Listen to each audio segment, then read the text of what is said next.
This week is Parshas Korach, and like last week, we have another grave mutiny against Moshe and against the establishment.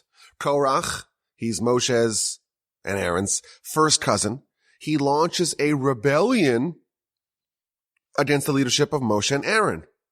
Unlike the episode of the spies, this is more of a localized rebellion, a localized insurrection. It's Korach. It's his cohorts and co-conspirators, Dasan and Aviram, On ben Peles, 250 unnamed leaders, and they're questioning Moshe and Aaron and their elevated stature, and they're seeking priesthood for themselves. They're questioning Moshe's impartiality. You're the king and your brother is the high priests. All the offices, all the honors go to you. They're disrespecting Moshe and Aaron. Why are you so special? You think you're better than us. Everyone is holy. Everyone heard God at Sinai. You took more greatness than you deserved. And specifically, Korach wants to be named the Kohen Gadol, the high priest, instead of, or perhaps in tandem with Aaron. So Moshe tries to quell the rebellion, and he proposes a standoff. Let's see who God really wants. Everyone bring an offering of incense, and let's see who God chooses. And this is, of course, a subtle hint, a subtle threat. Don't forget last set of people who brought incense in an improper fashion.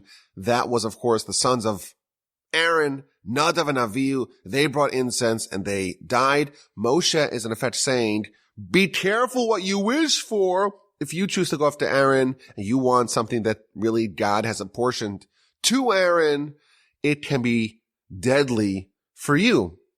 And it doesn't end up well for Korach and his co-conspirators.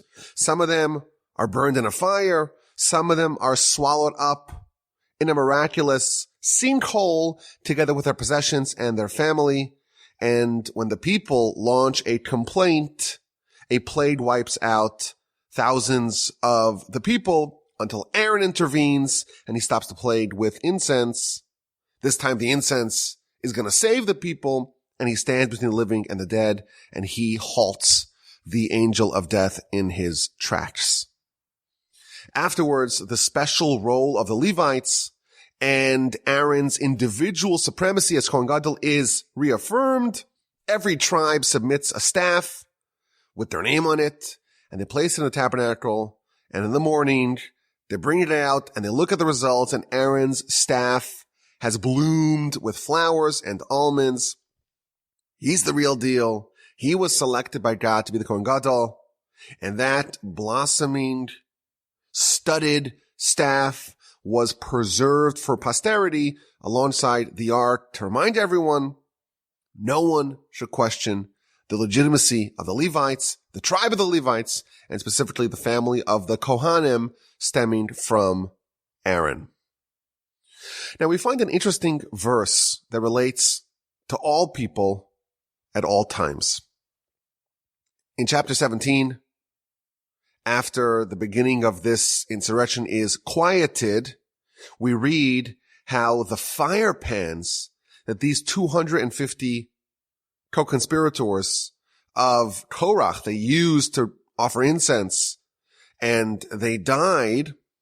They were collected, these fire pans were collected by Eleazar, the son of Aaron, and they were hammered out into platings for the outer altar. And the verse tells us, this is chapter 17, verse 5, Zikaron Livnei Yisrael, it's a remembrance, a reminder for the children of Israel that no foreign man, no alien man who was not from the tribe of Levi, who was not from the descendants of Aaron, they should not offer ketores. V'lo yihiyeh kekorach u'cha'adoso, and you should not be like Korach and his rebellion, his uprising, ka'asher diber Hashem b'yad Moshe, like God spoke to Moshe. And the Talmud tells us that anyone who behaves in the way of Korach and his minions is violating a prohibition. The prohibition tells us We're told in our parsha that we must not behave like Korach and his co-conspirators. There's a prohibition to mimic the ways of Korach and his posse. As such, I thought it was important to study the story of Korach and his followers and to see exactly what they did, what they stand for, and what we must strive to avoid.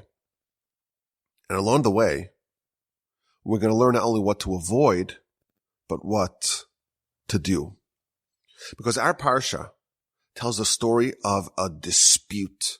There was a disagreement here between Korach and his cousins, Moshe and Aaron. They're just not in agreement. They're not in sync. They have severe differences in outlook, in perspective, in viewpoint. And you know what? That's the human condition. We're all different. We all see the world differently. Our own individuality colors the way we see things. We each have a unique vantage point. We all process information differently. Hence, there are disagreements. If you take, a pack of animals, they kind of all agree on everything. You take a group of humans, especially Jews, everyone has a different way of doing things. Everyone has a different perspective. Everyone has different ideas. We are different. And invariably, there's going to be differences, disagreements, debates, and that's okay. And we're going to learn that not only is that okay, is that tolerated, it's actually encouraged. It's actually beneficial, but you have to learn how to do it properly. In the story of Korach, we see a way to debate and to disagree and to dispute, a way that leads to destruction, to devastation, to total disintegration. And we're warned not to copy Korach, because there is a very good chance that unless we learn this lesson, we are in fact going to mimic Korach. Thus, the Torah warns us, don't copy Korach. Now, I mentioned earlier that not only is debate and disagreement tolerated, it is encouraged, it's beneficial, and now I want to tell you why. Debate, disagreement, argumentation, they all have a special role to play in our own personal development. If you've ever had the great privilege of spending time in a yeshiva, you know that that's basically what you're doing.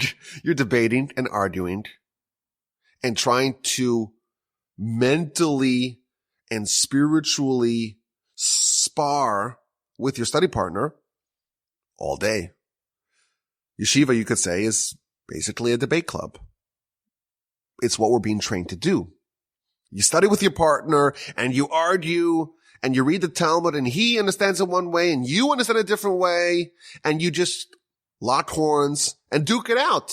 And then you read the Rashi and the Tosfos and they're arguing. And then you open up the commentaries and everyone's in debate and everyone seems to disagree.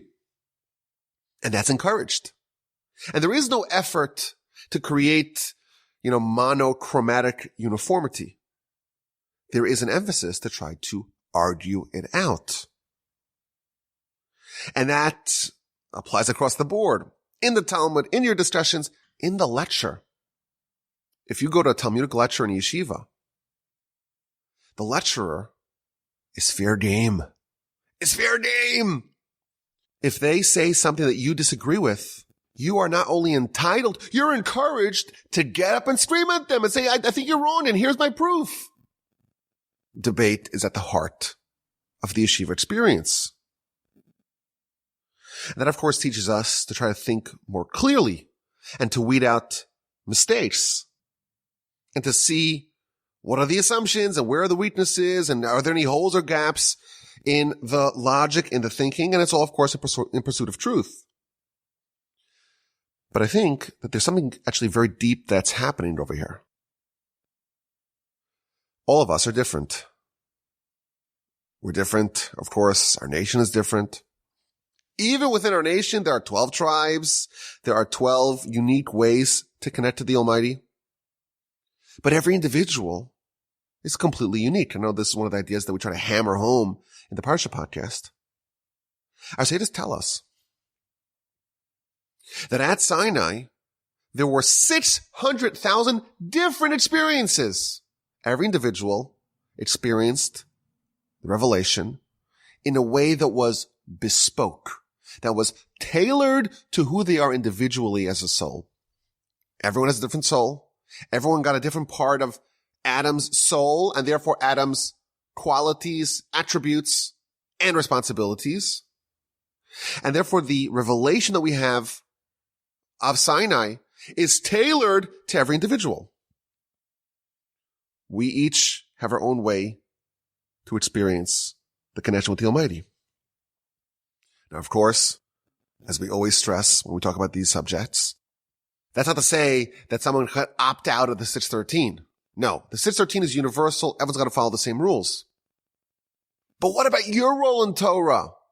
We pray at the end of the Shemona Esrei, the Amidah prayer, give us our portion in Torah beyond what is universal. We are all unique. And we all had our own unique version of Sinai. And our mission today is to try to identify, isolate, discover that identity, discover that individuality, and find out what role I need to do specifically. Argument. When two people harboring two different souls who have experienced two different revelations of Sinai, when they lock horns over Talmud, in effect, they're each going through a path of self-discovery to discover what makes them unique and what's their own individual angle to Torah. And therefore, the ideal world is not where everyone is in just, quiet consensus, conformity. Everyone's just seeing it the same way. No, everyone's encouraged to find their own individuality, and that is aided by debate. Thus, debate and argument is really critical if you want to identify who you are, what your role is. Why were you put on this earth? What mission must you complete? What is your unique corner of Torah that's yours to discover and yours to develop? What was your Sinaitic revelation? And that's why I think, one of the reasons why those who merited to spend time in Yeshiva are so fortunate, because it helps us not only develop our knowledge of Torah, sharpen our mind, hone our intellect, develop good habits and good friends, but it also helps us develop and sharpen and discover our own individuality. And that is done when we debate and we argue. And anyone who spent even a half hour in the yeshiva knows that we do not encourage docility. There is no lionization of passivity or meekness. That is not the Torah way. If you disagree, you raise your voice. You present your case. You lay out your argument. But you have to know how to do it. And Korach also had a disagreement with Moshe and Aaron. That's okay. But the mistake that he made, and the mistake that we are encouraged to avoid, in fact, we are warned not to mimic, that is imperative. We have to know how to debate, how to disagree in a productive fashion. Now, it's important to remember that Korach was no lightweight. He was a wise man, according to our sages. He made a grievous blunder, and he suffered the consequences as a result. And by studying his story, we can organize for ourselves what are the principles, what are the guardrails, the scaffolds, what are the scaffolds of debate and disagreement, and how do we make sure that we are productive in our pursuit of our own individuality. Now, the Mishnah, the book of Pirkei Avos, chapter 5, tells us that there are two kinds of debate. There is a debate, l'shem shamayim, for the sake of heaven, and then there is a debate, shelo l'shem shamayim, not for the sake of heaven. And what's an example of a debate not for the sake of heaven? That is the debate, the argument, the disagreement of Korach and his cohorts. And what's an example of a debate, of an argument for the sake of heaven, a productive one? That is the debate of Hillel and Shammai. The arguments of Shammai and Hillel are the complete opposite of Korach and his minions. And thus, in every example of Korach's mistaken method of debate, Shammai and Hillel will show us the correct way to do it. So if you study the story of Korach, you find that his argument was not based on the merits. He's laying a claim. He's making an argument. He's presenting his case that he should be the Kohen Gadol, and Moshe and Aaron bit off too much, and they're not acting as per the express will of the Almighty. And he launches this insurrection with his co-conspirators, and allegedly, it's on the merits. He claims, well, Moshe and Aaron, you're no better. The whole nation is holy. But you took too much power for yourselves. Allegedly, it's based upon the merits. But when we examine the story in detail, we find that there were other things that were motivating his behavior. Why did Korach contest Moshe and Aaron, and specifically Aaron's priesthood? What prompted this rebellion against Moshe and Aaron? So Rashi, in the first verse of our parsha, reveals to us that it had something to do with a conflict, with a grievance that's not even mentioned in the scripture. Ma ra'a Korach lachlok in Moshe. Why did Korach see it proper to disagree with Moshe? He was envious about the appointment of his first cousin, Elitzaphan ben Uziel, who was appointed to be the prince, the president of the family of Kehas. Now, there's some family dynamics here it's important to know. Levi had a son named Kehas. Kehas had 4 sons. The oldest one was Amram, the father of Moshe and Aaron, and of course Miriam.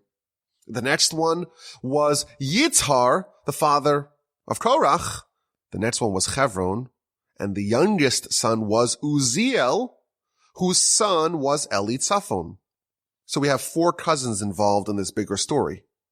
We have Moshe and Aaron, the sons of the eldest son of Kehas.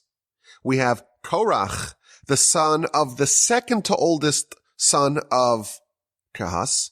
And we have Elitzaphan, the son of Uziel, namely the son of the youngest son of Kehas. Now, because Moshe and Aaron came from the oldest of these uncles, they were the sons of Amram, it's okay that they take the 2 highest offices. After all, they are the oldest and the most senior of the cousins. One of them becomes the king and one of them becomes the high priest. That is tolerable. But there is one more remaining appointment, and that is to be the head of the family of Kehas. Shouldn't that go to the next cousin in line? Shouldn't that go to the next cousin by order of seniority? And that would be Korach. Yet Moshe appointed the younger of the cousins, Elitzaphan, to be the head, the prince, the president of the family of Kehas. And therefore that prompted a complete assault on the entirety of the rule of Moshe and Aaron. So it's interesting, Korach was passed over for a promotion that he thought he rightfully deserved. And that triggered him, that prompted him to launch a total rebellion against Moshe and Aaron. But what ignited his displeasure was not Moshe and Aaron being king and high priest. That he tolerated. After all, they were the sons of Amram, the oldest son of Kehat. What prompted his displeasure was the other younger cousin, Elisafan's promotion to be the head of the family of Kehat. But the original unrelated grievance is not even mentioned when he attacks Moshe and Aaron and he tells them, why are you better than us? So it's interesting here. If we study the grievance of Korach, there's a critical point here. Although Korach and his rebellion is directed at Aaron and Moshe and claiming that they are illegitimate, it was rooted in something else entirely. His real claim, his real problem, his real beef with Moshe and Aaron had nothing to do with Moshe and Aaron themselves and their appointments. It had to do with the other cousin, Elisaphan. His argument was not on the merits. So we see some flaws here in Korach's argument in his position. He was not arguing on the merits of the debate. It was, at its core, it was rooted in envy for not getting the promotion he thought he rightfully deserved. But there's more. In verse 7 of chapter 16, Rashi tells us another reason why Korach undertook this doomed mission, insurrection against Moshe and Aaron. Rashi asks the question. He says, wait a minute. Korach was a pikeach. He was a wise person. He was clever. He was insightful. Why did he do something so foolish? Why is he arguing with Moshe and Aaron? Isn't that a foolish thing to do? So if Korach was a fool, it would make sense.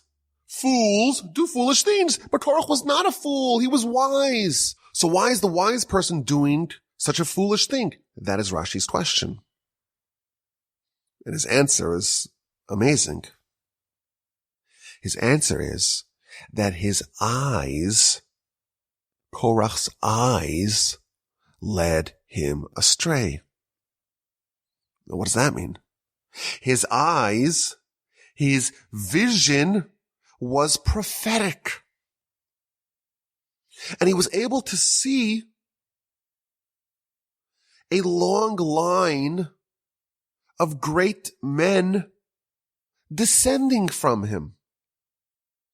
He had clairvoyance to be able to see the future like a prophet, and the future was really bright in Korach land. One of Korach's descendants is none other than the prophet Samuel. The great prophet Samuel is a descendant of Korach. And Samuel, on some level, on some dimension, is equal to Moshe and Aaron. So if my descendant is Samuel, and Samuel is equal to Moshe and Aaron, certainly I will triumph against Moshe and Aaron. And he also saw prophetically that he's going to have legions of Levite descendants that are all going to prophesy with the Holy Spirit, with Ruach HaKodesh. His descendants are going to comprise 24 shifts of prophesying Levites. And thus, Korach had a lot of confidence to know that he is going to prevail. He's going to triumph. After all, look at this very bright future that I have in store. Moreover, he heard Moshe. Moshe said, when this incense standoff was happening, Moshe foretold that only one person is going to survive. So Korach said, well, one person is going to survive. Obviously, it's going to be me. After all, look at all these amazing descendants that I have in store. So ironically, his clairvoyance led him astray. Had Korach not had these visions, these prophetic visions of his descendants in great positions of distinction, he wouldn't have launched his insurrection. But I think this is another example of Korach engaging in this conflict, not based upon the merits on the ground as they are today. He had this false confidence based upon this vision for the future. He misread the tea leaves, and that caused the events that followed. Now Rashi tells us that he had a whole reasoning and ideology behind his argument. We don't need leaders. We're like a garment made entirely of tchelas. We don't need the tchelas strings. We're like a house full of Torah scrolls. We don't need the mezuzah on the door. But at its core, Rashi reveals that Korach's position was not based on the merits. It was envy over the appointment of Elitzaphan. It was a misinterpretation of the prophecy that gave him the false confidence that he would triumph. But it was not an argument based upon the merits. That is a Korachian kind of debate. It's not productive. It's not for the sake of heaven, and it will not yield positive results.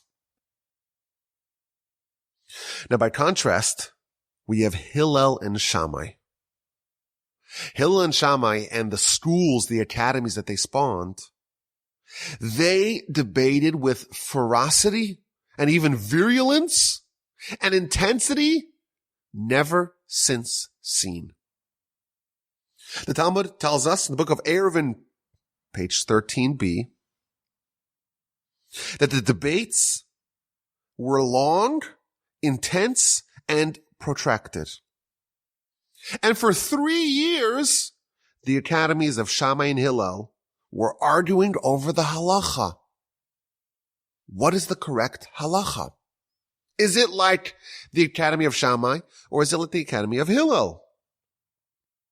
And for 3 years, there was an intense debate that did not cease.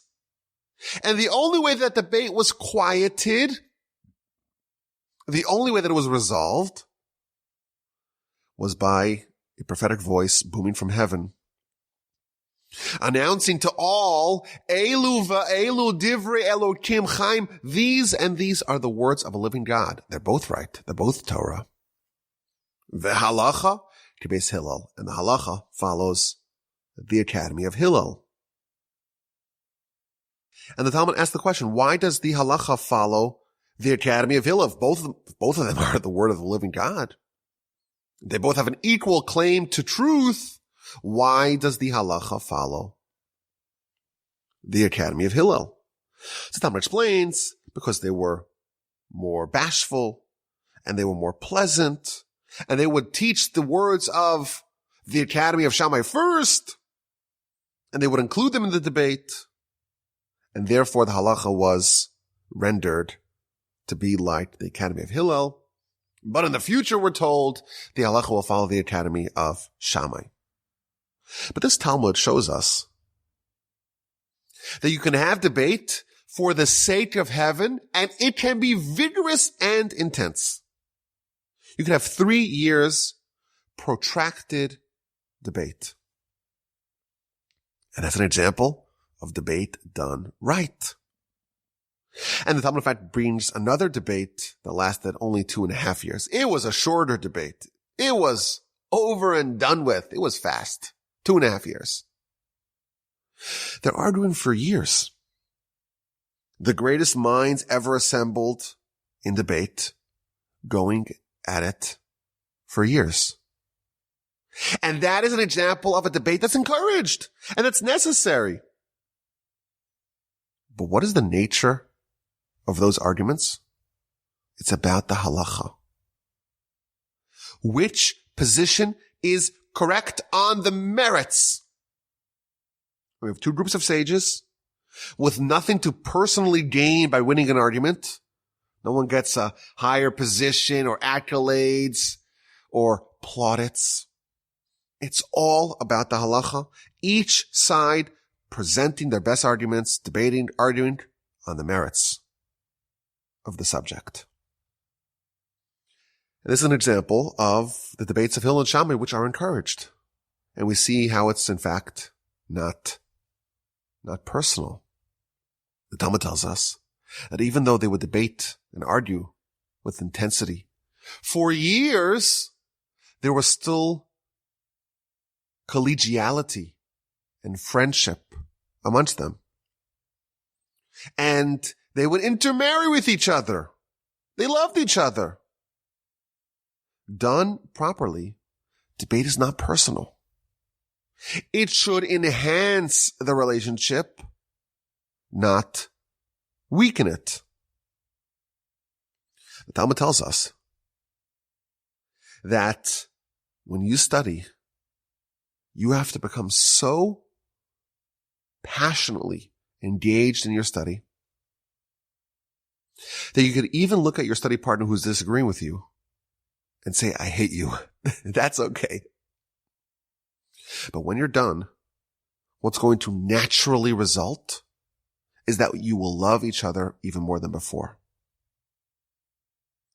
When there is a debate done for the sake of heaven, in the Hillel and Shammai version of it, it's on the merits, and it, in fact, will enhance the personal relationship between the two people. And we see Moshe in this example of Korach.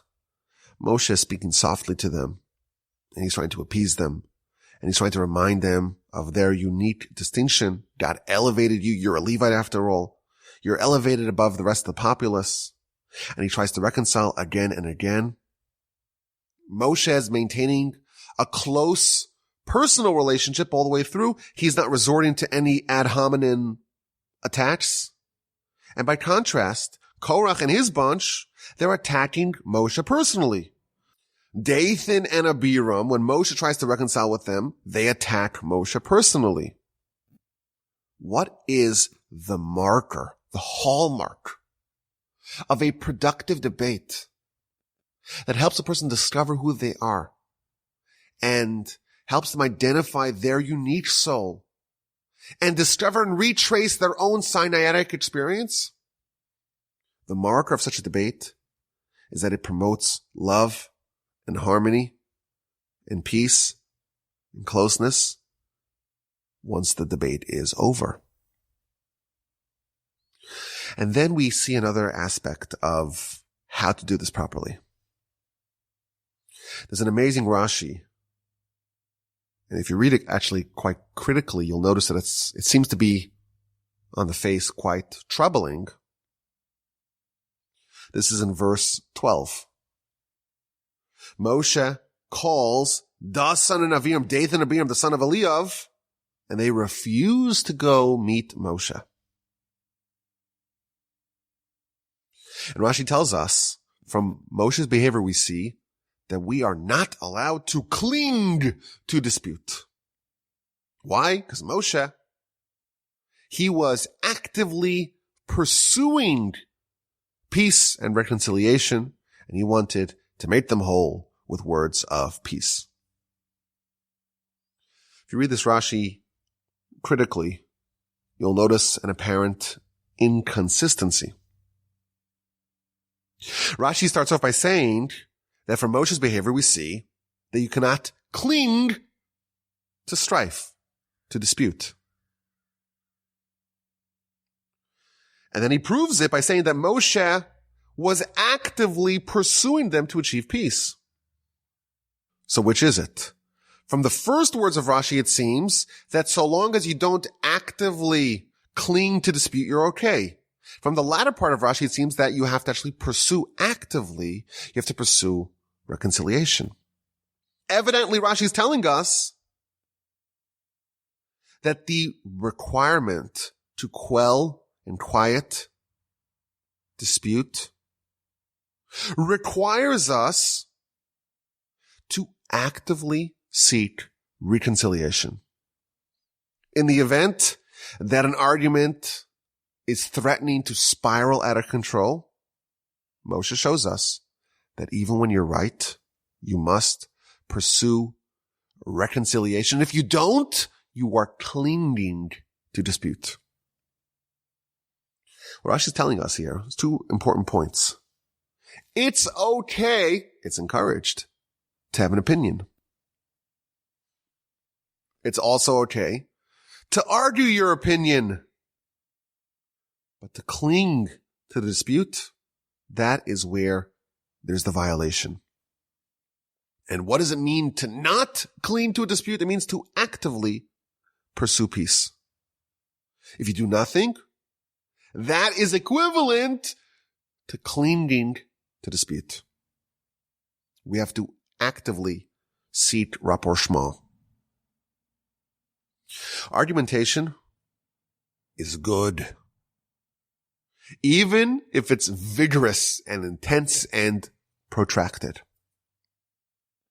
It will help you discover what makes you special. It will help you reveal your own individuality. It will show you what you specifically heard at Sinai. But you cannot do it the way Korach did it. The motivation has to be for truth. You have to argue on the merits. Beis Shammai and Beis Hillel were arguing what the halacha is. They were searching for the truth, and they were arguing on the merits. And it was not, as in the case of Korach, in pursuit of personal aggrandizement. It wasn't like Korach, who perhaps believed or argued that he was doing it for the greater good. But truthfully, he was just deluding himself. He wasn't self-aware to know that it was really rooted in envy.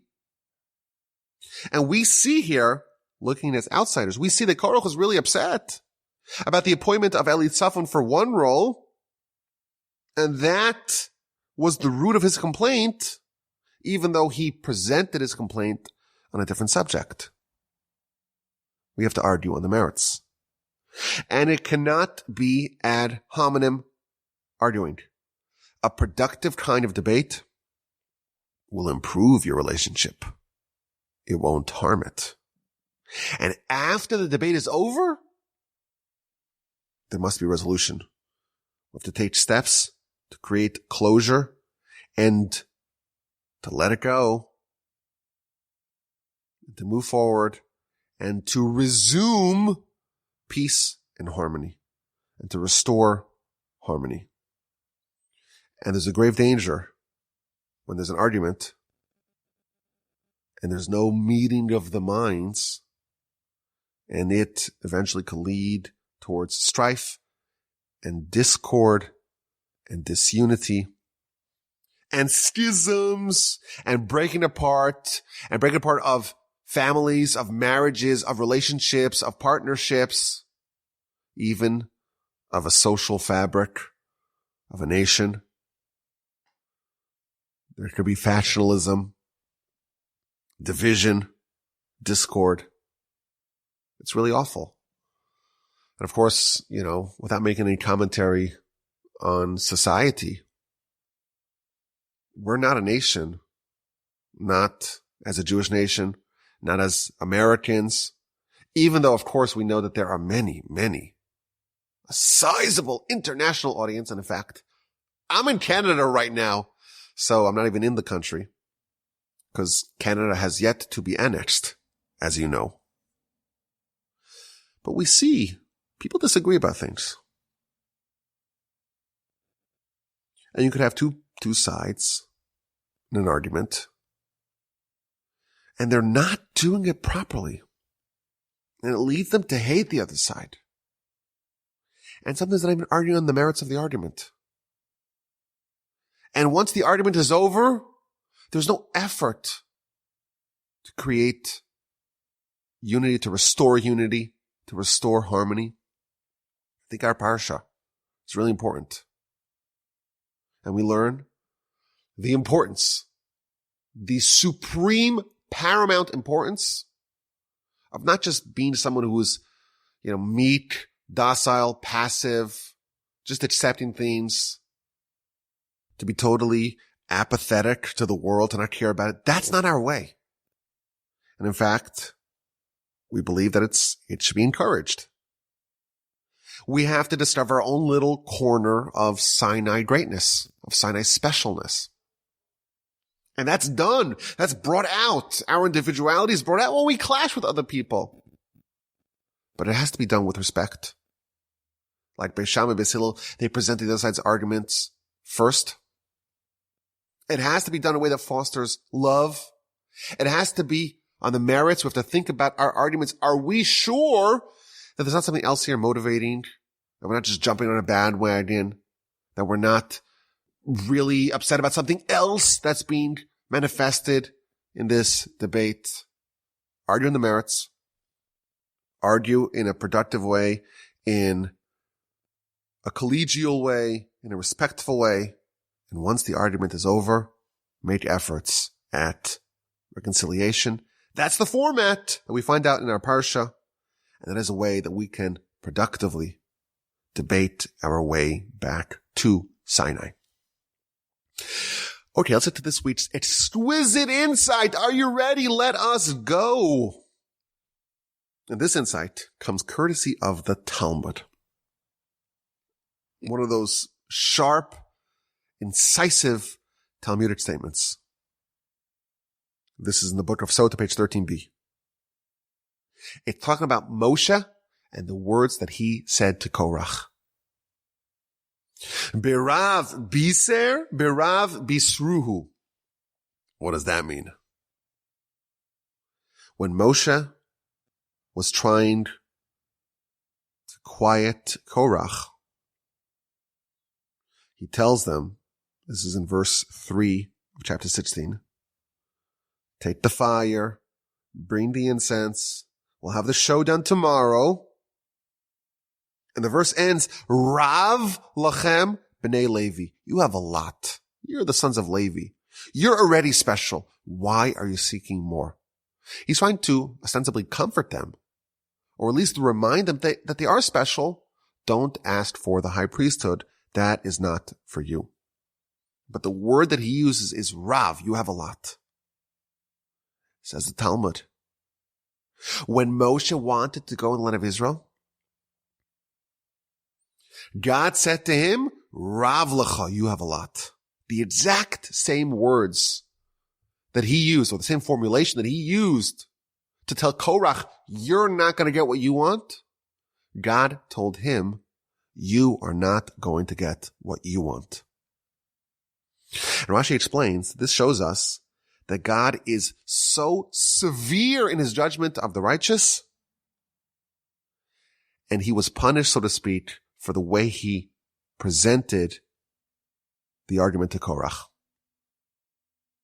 There's a certain degree of what we would call poetic justice. In the same words that he used to reject Korach's claim, when they wanted something more than they're entitled to, and he said no, Rav lachem, those same words boomeranged back at him when he was rebuffed in his request for more than he was due. He is not allowed to go to the land of Israel. Rav lecha. This is amazingly severe criticism of Moshe. I think it does raise the question. Well, first of all, I would say that this is an exquisite insight because the Talmud is showing us such a deep reading of what's ostensibly two unrelated stories. One in the book of Numbers, one in the book of Deuteronomy. Both of them, at its core, are people seeking something that God said no. Korach wants the priesthood, or the high priesthood, and God says no. Moshe wants to go to the land of Israel, and God says no. And the words that Moshe uses to rebuff Korach, God uses to rebuff Moshe. Rav lachem b'nei Levi, you have a lot. Moshe, Rav lecha, you have a lot. Now, of course, another angle of this is to pose the question, well, what did Moshe do wrong? What should he have done instead? He was obviously correct on the merits of the argument, but maybe we can suggest that Moshe focused on the wrong point. Instead of trying to comfort Korach by saying, you have enough, focus on what you have, not what you don't have, perhaps the criticism on Moshe is that he should have told them the fact that you don't have the high priesthood is actually to your benefit. He should not have told him, well, you have a lot, don't ask for more. What he should have perhaps said is you have a lot. And this is actually to your benefit, because when God withholds something for you, it's never to your detriment. And maybe that's the criticism on Moshe. And that's why there's this very subtle hint of the same words boomeranging back at him. Regardless, I think it qualifies as an exquisite insight. If you agree or you disagree, send me an email, rabbiwolbe@gmail.com. And until next week, have an incredible, wonderful, splendid, terrific, uplifting, empowering week upcoming, and a sensational, terrific, relaxing, emotionally, spiritually gratifying Shabbos upcoming. And please God, with the help of the Almighty, we'll talk again next week. The email address is rabbiwolbe@gmail.com. And if you have yet to email me, what are you waiting for? I'm hitting refresh on my inbox. Send me an email, rabbiwolbe@gmail.com.